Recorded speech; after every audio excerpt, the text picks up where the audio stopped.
Maaga akong gumising kinabukasan, nagmuni-muni mag-isa sa duyan, iniisip kung saan magandang ikutan, ang ruta ko dito banda sa kanluran. Natatay Pwet? na ako kaya naghanap ng palikuran, dito sa taniman ng ampalaya ako'y napadaan.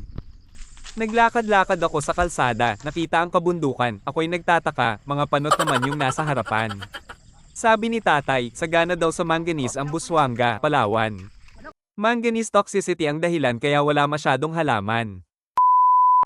Ngayon nga pala ay magpipiknik kami sa Lakdayan, Busuanga, sikat na beach resort, madalas din puntahan ng mga banyaga. Ang tahimik ng lugar, ang sarap mag-relax at mag-tanggal stress, parang ang ganda magtayo ng videoke business.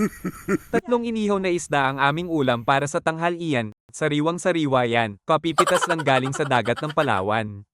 Habang yung iba naman namimingwit ng buko sa likuran, heto naman ako sa baba, humihigop at lumalafang lamang. Welcome sa Lakdayan Beach. Sila nga pala ang mga kasama ko, mga kapitbahay din sa Maynila. Nagbakasyon dito sa Coron upang magpahinga at maggala. Sa ingay ba naman ng syudad, sino ba naman ang hindi lalarga?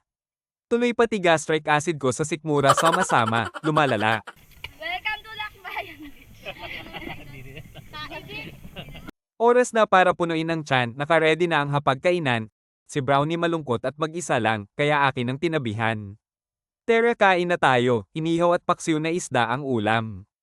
Isang France ang napadaan, niyaya namin siyang kumain at kwentuhan. From Coron. Hi. Your name? Justin. Justin. We're with Justin. We're eating lunch with Justin.